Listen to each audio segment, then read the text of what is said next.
My name's Estella. Can I get how's the room feeling right now? Did y'all get coffee? Did you get food? Let's get a holla real quick. Good morning. Woo! Hey, y'all. All right, so this is Grand Ballroom A, and this day here will be the creator track. I'm super stoked to kind of be the track lead here today, so I'll be in here all day introducing the amazing panelists. I just have a few housekeeping things to go over. AWE Live, if y'all haven't already, feel free to download the app or use the mobile site to put together your agenda, find the exhibitors, and connect with other attendees. Some special events today. There's going to be a welcome reception sponsored by Zappar. That's going to be at the Hyatt Pool from 6 to 8 today. Later on today, we're going to have a coffee break around over at Mission City Lobby. Let's see, some special events for tomorrow that we have. We have the expo opening from 11 to 5:30. There's going to be a happy hour sponsored by Vario from 5:30 to 6:45, and the Augie Awards are tomorrow at 7 p.m. Lots of information, just throwing it out there so you can hear it repeatedly through the day. And some special events tomorrow. We're going to have an after party sponsored by TikTok, 8 to 11 at Sushi Confidential. If you haven't already noticed, we have food available for purchase around the Hyatt and various outlets through the convention center. And please feel free to tag and post things on social. The hashtag is AWE2022. And just a reminder that all sessions are being recorded and they'll be made available for everybody in person, as well as virtual attendees on AWE Live after the event. If you need Wi-Fi, it's AWE_Wi-Fi, and the password is all lowercase, welcome, ! And we would like to thank the gold sponsors for their support. The gold sponsors are Arbor XR, Niantic, TikTok, HoloLight, Care AR, SOAR, HP, Metadome, Metamaterials, Meta, and Snap. And extra big thank you to our titanium sponsors, Avatar, Magic Leap, Qualcomm, Unity Technologies. That was a mouthful, and I'm glad that you all sat through that. So without further ado, we're going to introduce our first panel today, creating 3D products for every stage of the life cycle. So today we're going to talk about 3D products for the entire development pipeline, particularly for e-commerce. I'm pretty stoked to hear about what we're going to learn here today. And introducing Elle from Hex 3D. He's going to moderate, and from there, I'll let them take it. Thanks, y'all.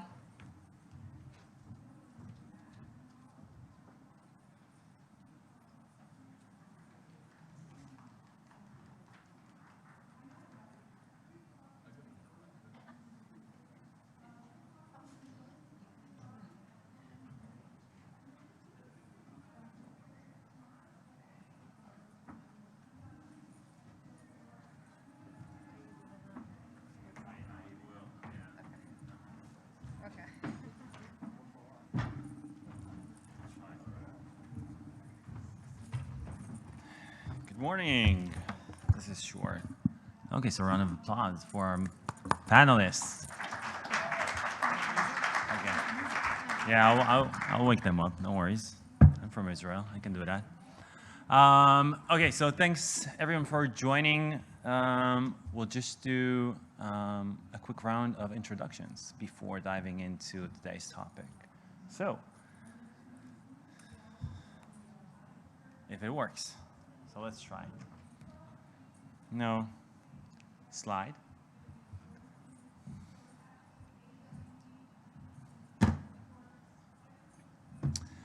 Okay, so today it's creating 3D product for every stage of the life cycle.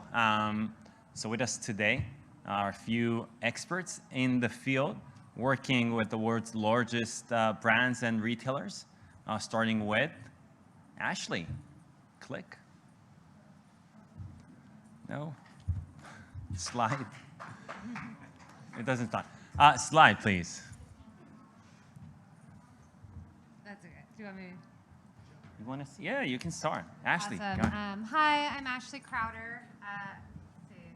Is Is this working? There we go. Hi, I'm Ashley Crowder. I'm the co-founder and CEO of Ventana. We are a 3D content management system used by brands like VF Corp, Diesel, Hugo Boss, lots of fashion furniture.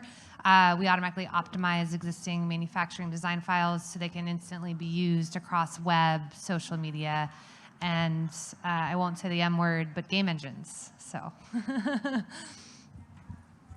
You dodged it. Next in line, slide, Paul. I'll go. There we go. Well, good morning, everybody. My name is Paul Duffy. I'm the president and chairman of a company called Nextech AR Solutions. Been around for about 4 years. We build a lot of 3D models, a lot. And we do them much like Ashley was saying for some of the biggest brands in the world and also for some of the smallest. We integrate into Shopify, WooCommerce, and all the big boys like Walmart, Amazon, etc.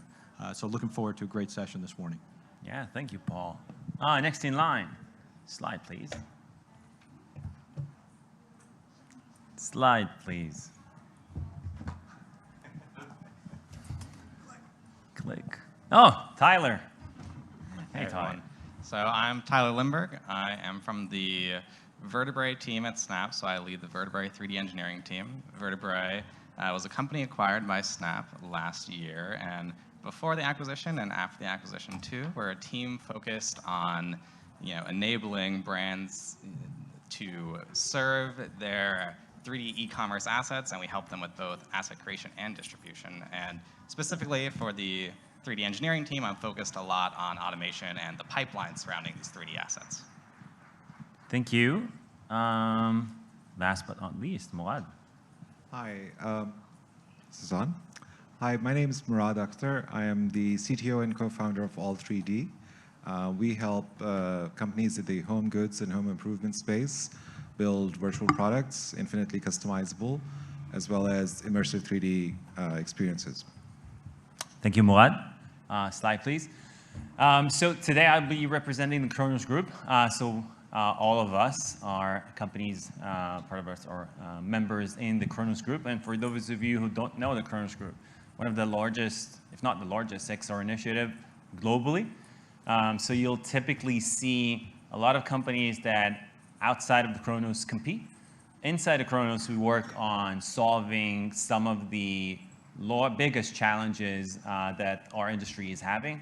If you're a retailer, a brand, technology company, you saw the brands at the first slide. Oh, it actually works. Let's go back. Perfect. So without further ado, we want to go into today's session. Maybe before that, so you're in the creators track. So how many actual creators are there in the audience? Creators, okay, cool. Companies, I've seen Avatar. So companies are servicing brands, retailers. Okay. Cool. Okay. So we're going to lead with Paul, that is going to take us through, like, Paul, the general overview, right? What are the, how do you build a process? What are the dev tools to do it, right? And what are the problems of doing that today? Sure. So, yeah, happy to describe that, and I'm sure everybody in the room here at some point has probably bumped into this, but when you begin to think about sort of from a Khronos' point of view, we're talking about standardization here. How do we build efficient workflows, unified workflows into the pipeline?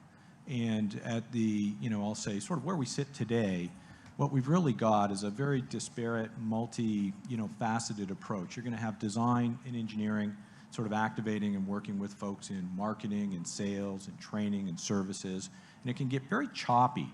And what happens is, from a CAD file point of view, when you're thinking about the pipeline, ultimately what you really want to do is reduce the friction points between the different stakeholders. And if you can create or construct your pipeline and your workflow to sort of immediately remove a lot of that friction, first of all, you get a number of extreme benefits. And I'm sure everybody in the room has experienced this at one point or another, where if you're able to go in from an engineering point of view, sit and talk with the marketing folks, actually create an iteration within the CAD system itself and push it down to marketing. Marketing can go into the market and literally beta test or early test that particular product. They can also take the content from that experience and put it into market-ready assets. And we do this pretty much every day with our clients. We see this idea where with these massive CAD files, everybody's got a different flavor and a different flow in a pipeline. And when we began to work with Khronos, it became critical that we understood how to standardize that. Because a unified approach just benefits everybody, every stakeholder in the process. I mean, I can go on and on about all this, but Yeah. how much detail? No, would you it like me makes to a lot give? of sense. Yeah. So you're speaking about marketing department. You speak about all of those like siloed organizations that are Right. handling 3D content, Yeah. and this one is for Ashley, right? So you have content silos, right? What are the problems of having these silos within the company? Yeah, so we work with a lot of like fashion and then furniture as well. And often, the manufacturing and design teams are very separate from sales and marketing. Sometimes sales and marketing doesn't even know 3D models exist in the organization. And I'm like, oh, no, I see you have a DPC team. I messaged them on LinkedIn, you have 3D models, And with footwear in particular, it gets even more desperate because vendors in the manufacturing plants are normally making the soles. So they might get this Rhino file of a sole that then gets thrown into Modo by the internal team to design the shoe, and then someone else takes it into Keyshot and designs the upper. So it just, becomes this, where did this file come from? And if they don't know the end use case of sales and marketing who wants to use it in Snapchat or on web, maybe they did everything in pre-rendered materials. So then sales and marketing has to redo the asset. But if it's built right with the end use case in mind from the first time, and every vendor and manufacturer can be aligned using the same naming conventions, knowing that UVs are important, and if they're done properly from the beginning, then the shoe can be automatically optimized and converted to meet all the different specs for these end use cases. And so we work with a lot of our clients to make sure they set up these proper 3D workflows so that you could use tools like Ventana to automatically take those manufacturing designs to these other end use cases. But education is just so important in linking up those different groups, as you were talking about, Paul. Yeah, but even standardizing is also challenging, because if I'm a brand and I want to syndicate content into all of those retailers, then I'm finding those workflows preventing me from actually distributing my content. So benefits versus, right? So there's a lot to think about in terms of. I think when you say retailers, if you're talking about like, it's really that end use case, right? Is it e-commerce? Is it game engine? Is it social media platform? Any endpoint, yeah. And each of them have their own specific standards. Like, Snapchat, you guys can take Draco compression and you need to be 100,000 polys, whereas Facebook can't handle Draco and needs to be different. But if that asset is built with real-time materials, proper UVs, just kind of and a clear naming convention for the team from the beginning, it makes it much easier to take it to those other places. Yeah, and Snap is doing an amazing job now increasing, the lens sizes to, I think, 25 megabytes if you're connected to Wi-Fi. I believe it's 8. I will not say. I know, maybe there is a 25 though. I will not speak to it. Right. So does this mindset introduces any technical constraints, right? So what are the problems that you're seeing when you're creating those web compatible assets, specifically for e-commerce or for any runtime use case? Yeah, this is a great question, and Ashley's touched on some of this to a degree.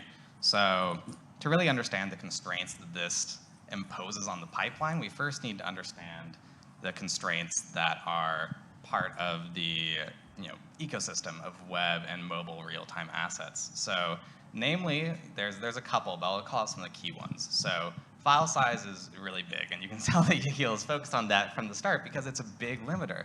A lot of these assets created for 2D renders are pretty large, and getting them down to less than 5 megabytes, less than 2 megabytes, however small you want to go, imposes a lot of restrictions on the final asset. Namely, you might have to reduce the triangle count much further. You might have to reduce your texture resolution or the number of textures you use. So that can impose a lot of restrictions on what you can actually do with these assets. Secondly, and also echoing what Ashley mentioned, is that the material properties you have available to you is significantly more limited inside the environment of web and mobile. You're pretty much just working with PBR metallic roughness, which just gives you a small subsection of what's available in renderers like V-Ray or Corona that are very popular in these ecosystems. So taking those type of constraints, we can actually propagate those back through the creation pipeline, and we can determine how can we adjust what we're doing to make that final transition a little bit easier. So, this doesn't mean it has to be a fully automated transition, although there are solutions out there, like Ventana helps with this, and a lot of other solutions, Snap as well. But even if you're doing some things manually, if you're cutting it down from 10 hours to 2 hours or 10 hours to 30 minutes, that's a huge amount of time savings. So I'll just give a quick example of something you could do to resolve this, thinking about material properties again. Even if you're using something like V-Ray in your pipeline, you can maybe limit the amount of properties you use on V-Ray such that it's easier to make that final transition. Or you could switch away from V-Ray and you could use maybe a more standard material system that more easily transitions into some of these web and mobile use cases. Yeah, maybe a hybrid approach, or dividing the assets depending on what's the complexity of these. Yeah, and there's a lot of fun decision making around where do we make that transition? Maybe some assets we just keep on the legacy system because it would take too much time to transition them over, too much money, but that's okay. I think that one of the things I really like about what we're all doing in terms of asset creation is that the amount of value that is curated inside those assets is massive. It's like we're just scraping the surface. Tom, Unity CEO, said today, we keep on finding those new use cases to extract value out of those assets for our customers, which makes our job harder, but it does improve ROI, right? So you want to find those places where it does create value. So Mourad, let's talk about value, right? What benefits should I expect when I'm creating those pipeline or unified pipeline? So I think the biggest benefit is that your team, especially in today's sort of hybrid environment, can do most of its product development virtually. So if you imagine your material suppliers uploading scans of fabric swatches, those can be used by your content creators to create complex V-Ray shader-based materials or PBR textures like we were talking about. And these could feed into your material libraries, which could then be reused by your content creators across your product line. Similarly, you could have a high-quality source asset, which has high-quality geometry in it. You could use those in a ray tracer to generate your emission or your occlusion or your normal maps for your lower quality assets, which are then easier to transmit across different range of use cases, such as your 3D planners or your fabricators or your mobile AR models optimized either as USDZ or as glTF assets. So if you have a unified approach to begin with, you can consider all of those different ways in which your assets could be used and allow for greater collaboration amongst the team members. But how do you dissolve those boundaries, right? So how do you dissolve the boundaries between the different steps? Yeah, in our case, since All3D is a platform that also has a digital asset management platform, provides automation around a lot of these sort of conversions, we actually try to solve that problem for our customers. But if you are building these pipelines yourself, I think, would need some level of tooling. You could use also these sort of standardized asset creation guidelines that the Khronos Group provides, the asset creation guidelines. Those are given so that there's greater interoperability across different viewers, different lighting conditions. And they have guidelines around how to think about what features to use, which to not use if you want to do sort of this approach where your assets are viewed in different environments. Got it. Thank you, Mourad. Paul, stakeholders. There's so many, right? So many stakeholders. You touched that in your previous answer. So many things to do with those 3D assets, right? Agreed. Who do you work with, right? How do you even, it's an enterprise sale, it's super complicated. We want to create value across the organization. Who should we speak with, right? Yeah, there's no question. It's very multifaceted. And I think you could even extend that chart to include service, support, end customers, product advisory teams, et cetera. So even, where we enter oftentimes is, you follow the money, basically, if it's a client who's paying for it. And that sounds kind of obvious, but oftentimes it's not.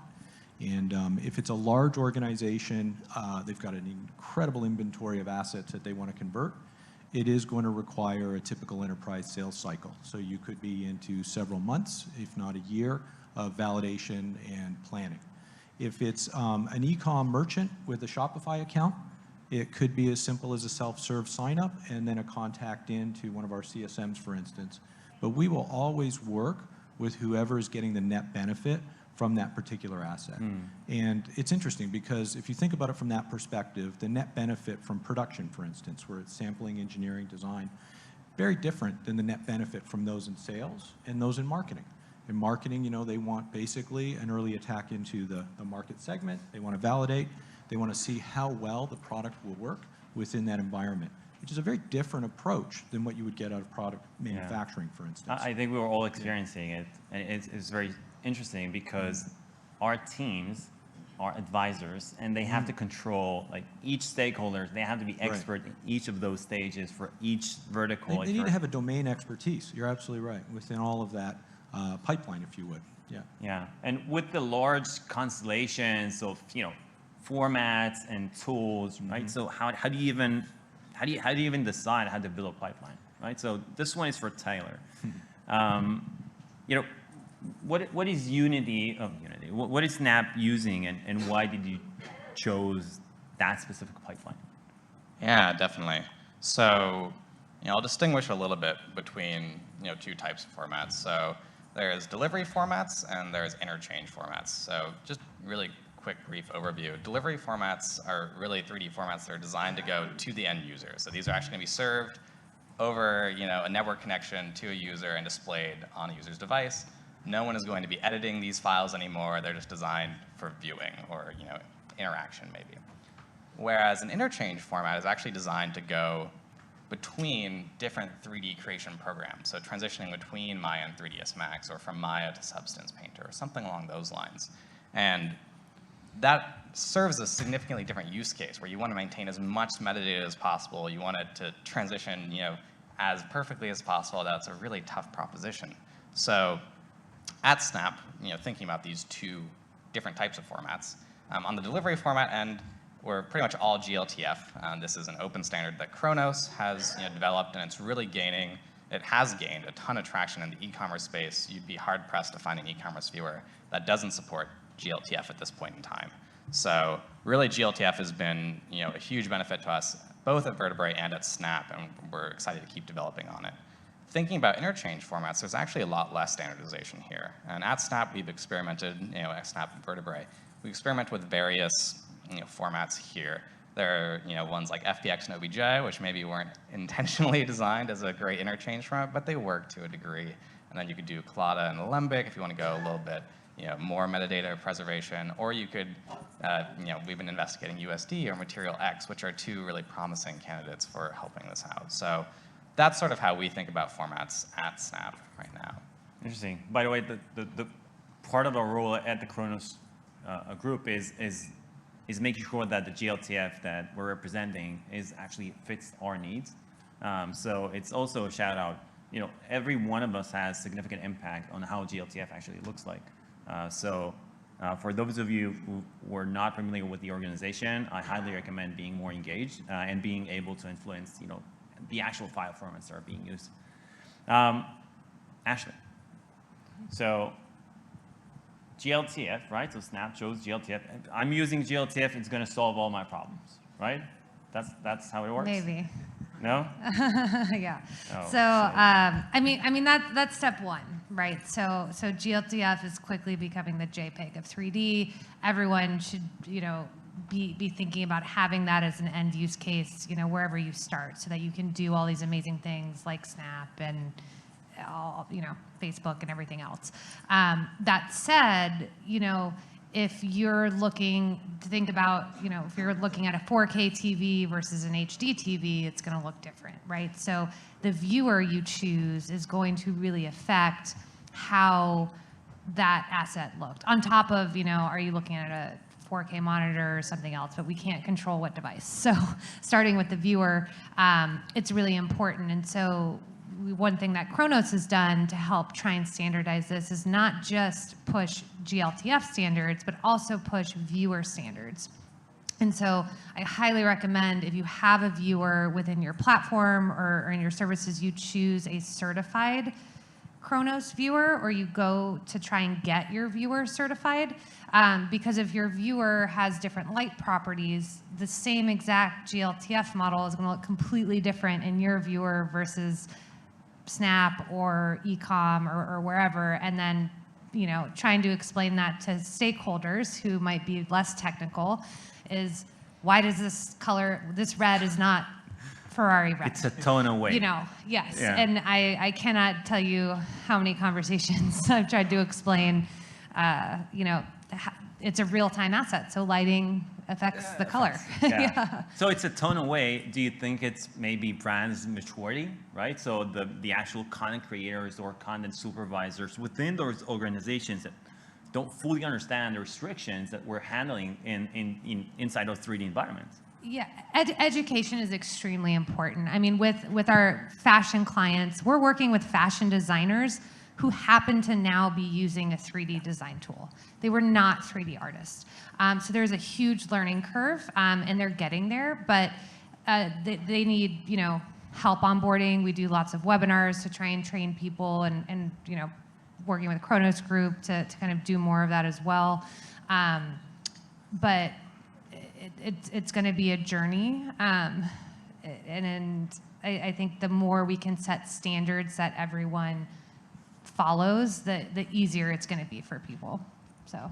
Thank you. So, no, yeah, there's a lot. There's a way to go. Okay, no glTF solve all my problems. I'll write it down. In the meantime, Tyler, what are the barriers, right, for like the end-to-end, like the holy grail? I just like click a button and then everything looks the same, right? Although even a JPEG hasn't reached that, right? So it will look different. But what's the barriers before we can actually solve that problem? Yeah, definitely. So an element of glTF, going back to that is really great, is that even though, you know, the core spec of glTF is pretty much locked in, there's a lot of extensions being made for glTF. So it's, you know, continually evolving, and it's reacting to demand from the industries that it's supporting. So things like supporting new material properties or different types of compression are starting to come out. How I see this playing into some of the hurdles that we have to, you know, overcome is, as we start supporting more extensions, as they start coming online, all the pipelines that are built around and need to start supporting them as well, and all the renders in the ecosystem also need to start supporting them at once. So having that synchronization across the board is going to be something that is a continuous effort. It's going to be something that I'm looking forward to see how it develops over time. And we could even extend that more to, you know, bring it back to the notion of an interchange format. You know, right now, all these extensions that maybe are getting developed for glTF and all of those new, you know, properties that are going to come out and all those new features, we're going to want those to be supported in the actual end-to-end pipeline that you're mentioning. So being able to go end-to-end and have all the features that you want supported across both interchanging and between programs and in the eventual delivery, I think is going to be a huge element. I think there are a lot of great candidates here. I mentioned USD and Material X. You know, they both look very promising. And you know, if we think about Material X, even in this case, which is, for everyone's context, a material interchange format, it lets you represent things like, you know, shader node graphs and even things like material nesting in, you know, a renderer agnostic way. Those problems we discussed a little bit earlier about, oh, if you built in V-Ray, you know, we can't really transition it anymore. Maybe that starts to go away if we have this renderer agnostic way to represent materials. So I think there's a lot of really interesting ways to tackle this, but I also think that's definitely not the only hurdle we have to overcome here. There's definitely a lot more even in this space of end-to-end pipelines. So I'm going to represent the businesses in the audience, right? The brands, the retailers. Morad, what's the ROI, right? So take us through kind of what is the most important ingredient when I'm analyzing my project. So I launch a project, glTF solves some of my problems. Now the process is almost standardized. I understand what I'm getting, right? I understand how it's going to look like. Now I'm starting to understand the impact on my shoppers or my audiences, right? What are those important ingredients to reach that positive ROI, right? To reach that my KPIs when I'm building those projects. So I think one of the KPIs typically that people look at is return rates, and how customers actually when they look at the 3D product, whether it represents the actual product that's delivered to their doorstep. So that's an obvious KPI that a lot of companies keep track of, and they also look at interests, like what aspect of the product someone is looking at, the ability to customize and personalize it. Does it match the demographics that are searching? But I think more and more we're seeing that companies look at reusability. Can we reuse this asset across different product iterations and versions? So what are the costs associated with a new version? Yeah, and typically the way this work has been done, you would outsource this to an agency. They would give you models to use. And so reuse was not really a very important sort of consideration in the way your guidelines would be written or your specifications would be done. And so greater QA of any assets you've received, validation of those assets across different sort of constraints. In our case, we do a lot of that in an automated way. Simple things like obviously the quality of the asset needs to be reviewed, but also, like Ashley was saying, naming conventions and standardization around who would get to sort of modify this over time. So in terms of ROI, I think the expectation is that your first project will cost more, but the next one will cost less and less and less. So if your costs are going down, then obviously you're on a successful path. But if they're static or constant or growing, then it just makes the problem much harder. Most companies have not converted their 3D assets from high quality assets, which are used to generate quality imagery, to real-time assets. And the companies that have transitioned into are sort of maintaining two sets of assets now. So the ROI is basically whether you can sustain this long term and do this across your entire org. Yeah, I think to extent it will be way more than two as we see more and more use cases.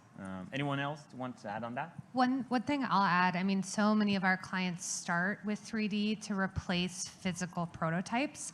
COVID forced them to try it because they were really nervous, but people still can't get samples. So, an average sample to manufacture costs $100.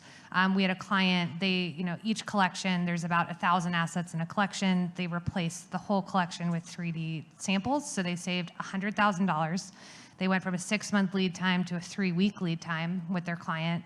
And on average, a sample is about 5 kilograms of carbon wasted. So one collection, they cut their carbon footprint by 4.4 tons of carbon. Yeah. So there's huge benefits just within that design process, and that's before you even get to using it on e-commerce to engage consumers, increase sales. Carbon offset, and I think where the economy is going, like using 3D for more efficient workflows is something that we're going to see more and more. Anyone else? Paul, maybe you want to add some on ROI? Sure, I mean, I'd happy to. Again, depending on who the stakeholder is that we're referring to, but I've always found personally the net benefit is you just want to convert, particularly if it's e-commerce, more shoppers to buyers. Right. And I mean, I think we all do this. You go to a website, you pull up the product, you put it in front of you, you pinch, zoom, rotate. If it's clothing, if you can fit it, great. If not, you look in the mirror and you size it. Color, you're right, is tone, etc., is all an issue. But it pales in comparison to not being able to do that. Yeah. And then another big benefit too with AR, and we don't really speak too much about this, but the sheer fact that you can fit a fridge through that door over there and abate a return, this is a big issue for a lot of people. Yeah. And by being able to actually integrate that into your offer at the point of purchase is very significant, very substantial. So we said mid-funnel use cases. Let's go to top funnel use cases, CAC and CTR, ROI in terms of in the Snap world. Yeah, so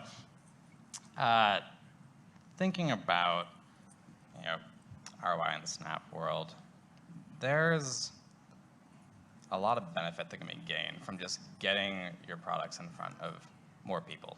As Paul's saying, even just, we think about e-commerce a lot, but the advertising use cases and all those other elements where you can just, VTO, we just did the Lakers with, you can go to the Lakers website, you can actually wear LeBron's jersey live, which is like has a massive, massive effect. yeah, and something I really love about, since joining Snap is really just all these different types of computer vision that they're starting to enable. So for instance, before, as Vertebrae, things like shoe tracking or things like apparel try-on were totally out of reach for us.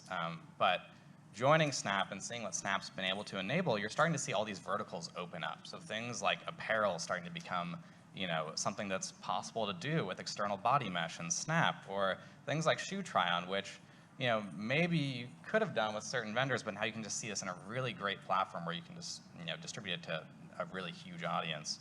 So I don't foresee this, slowing down either. I see like more and more of these verticals being supported, and then, the fun part is starting to combine them, right? So when you can start trying on an entire outfit probably in the future with your glasses, your shoes, and your, pants and shirt or jacket all at the same time. So I think there's a ton of benefit in multiple different ways, especially, thinking about all these libraries that can be leveraged inside Snap. Yeah. So VTO is definitely hot now.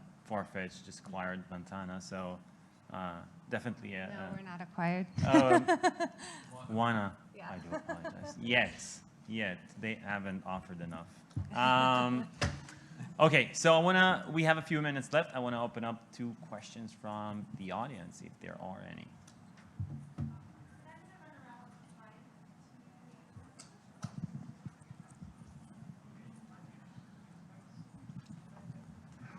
Hi there. Mr. Dave. A question for Ashley. For the 3D asset creation process with your customers, if they don't already have an existing pipeline or way to do this, do you have a solution, and what do you see as most common amongst your customers?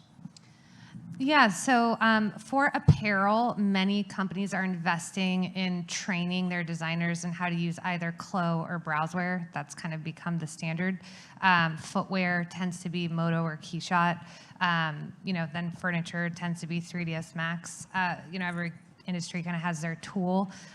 If clients don't have 3D assets today, sometimes they hire us to help set up their 3D workflow because they want their designers to start designing in 3D. If not, we work with some of the partners on the stage for 3D asset creation. And we also have a 3D scanning partner network where we can recommend 3D scanners that are in your area. And then wherever the asset comes from, it ends up on our platform, which gets optimized. So we automatically create the files to meet the various formats of whatever end use case you want.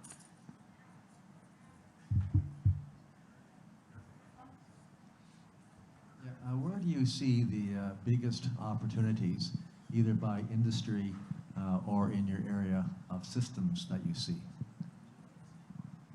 Wow, that's a broad one. Yeah. Yeah. So there are a lot of opportunities in just creating assets at scale. So one of the things we were just talking about is 3D scanning.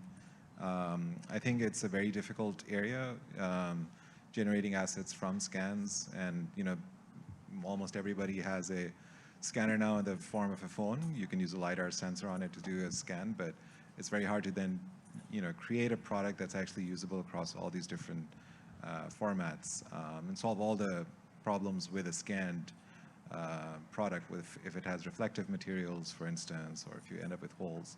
I think it's a big opportunity, but there's also a lot of risk in it, but it's like one of the biggest ones, I think, in terms of asset creation. Yeah, and I'll definitely echo that for sure. I think there's a lot of room for growth in 3D scanning. It's going to be really exciting to see where that goes in the future. Broadening that out even more, just the opportunities around automation in this entire pipeline alone are huge. So we've got a lot of great partners up here to represent some of that, but even in the ecosystem at large, there's a lot of great solutions coming online for helping automate this pipeline. So as time goes on, some of this manual work that we're very used to doing, or that we know is necessary at the moment, will start becoming less and less necessary as more systems build up, more automation comes online. Everyone starts getting used to it and building their assets in a standardized way. We're going to start seeing some really huge benefits, and hopefully these conversations won't have to happen much anymore because it'll all just be solved. So we'll see how it goes. It'll be fun. I'm excited to see where it all goes with Snap. I know in our world, machine learning AI, big efforts. CAD to poly, big efforts. So ML AI is an opportunity? I think so, absolutely. Yeah. And I mean, you know, it's going to continue to get better, obviously. But that is an area we're making a substantive bet on, and we're seeing some really great returns in that. So I absolutely think that's at least one of the post-it notes that should be out there on the horizon for you. Yeah, I totally agree. So 2D is losing market share if we kind of sum everything up. It is. And if you look everywhere there is a 2D asset, eventually it will be replaced by a 3D one, right? Whether it's like being taken by a camera, right, previously, now it's going to be rendered. So everywhere there's a 2D framework, it's probably going to be replaced with 3D. So it's a really broad question, and it's pretty much everywhere. So I hope that answered your question. Here's a follow-on. Thanks for the answer. Extending on that, what percent of XR initiatives would you say are bottom-up versus top-down in enterprises? And what more can be done to do top-down initiatives?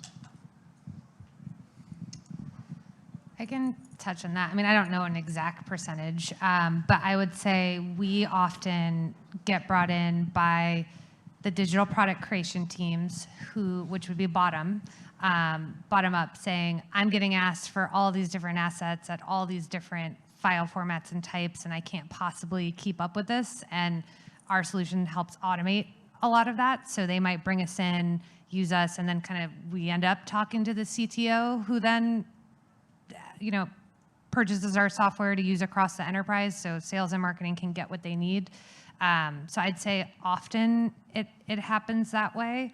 Though I know everyone hates the metaverse term, but I love it because it made the executive team take notice of everything we're doing and the value and how you need to have a 3D strategy. So since Zuckerberg's talk last year, I think I have seen much more executive leadership saying we need a 3D strategy. Or at least understand what it means for their business. Thank you. Any other questions? Okay. Well, thank you so much. That was really interesting. Thank you.